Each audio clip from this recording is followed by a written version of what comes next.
Coron, Palawan. This is city tour.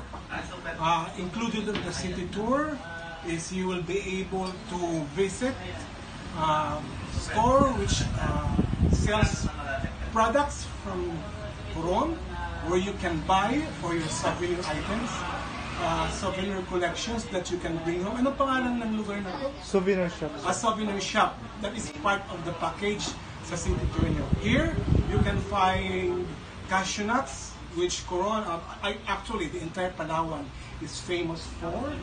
Handicrafts, materials. I was able to buy mga bracelets. They also have pearls. Palawan is famous for pearls, but you have to be very careful and astute enough to spot the real from false. So I would like to invite all of you to visit Coron. Aside from the beautiful caves, beaches, you can have this novelty and souvenir items you can bring home. Thank you very much. On our last day, on our fourth day in the island of Coron, we had a town tour. At isa sa mga itinerary namin sa town tour is we went to the souvenir and gift shop here in town of Coron. At dito ka mamamangha talaga. The creativity, the skills of the people of Coron, lalo na yung mga indigenous people who have contributed much. Yung may mga products sila depicting yung skills nila, no?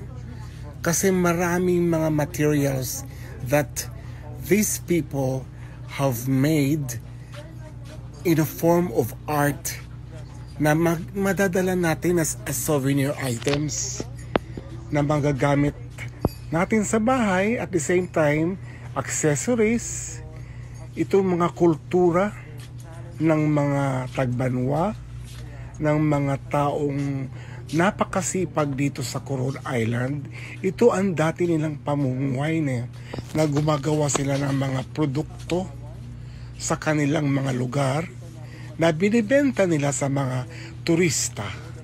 Ngayon, hindi na tayo mahihirapan kasi may gift shop na talaga na part ng itinerary nila na puntahan. Itong gift shop na to, may mga pearls, may mga novelty items na talagang makikita na natin, na talagang ito ay makikita natin sa pamamagitan ng kanilang galing sa paggawa ng artistic materials. At ito ay reflection ng kultura ng isang lugar, katulad nito Isla ng Coron, na ibinabahagi sa mga tao. Kaya sa mga turista, kailangan nating we need to help them.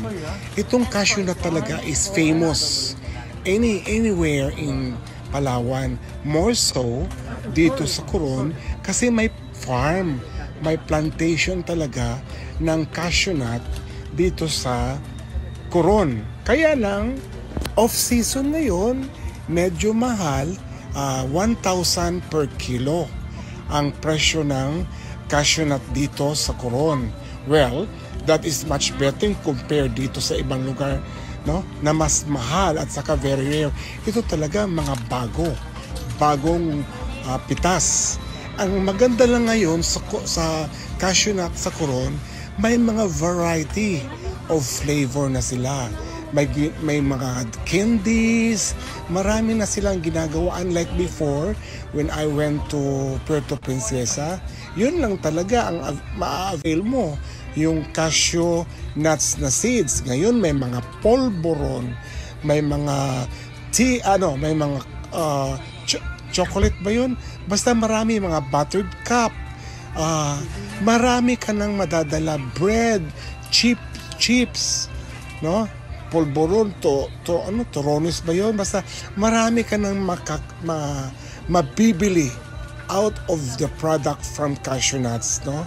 Kasi talagang if you want talaga the best tasting cashew nuts, yung freshly harvested na kasoy, ay dito na sa Coron.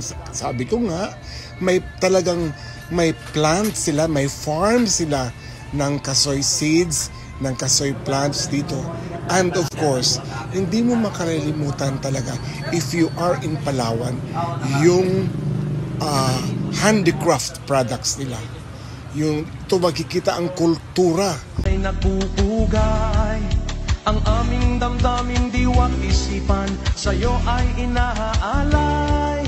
At sa gitna ng pagdiriwang, nakikita at nararamdaman ang pagmamahal ng bawat isa sa'yo, o aming lalawigan. Palawan, puno ng likas na yaman. Palawan, makulay ang kasaysayan. Palawan, samot-saring lahi ang pinagmulan. Palawan, sa puso at isipan ko. Palawan, buhay ang pag-asang dulot mo. Palawan, aking isisigaw sa buong mundo.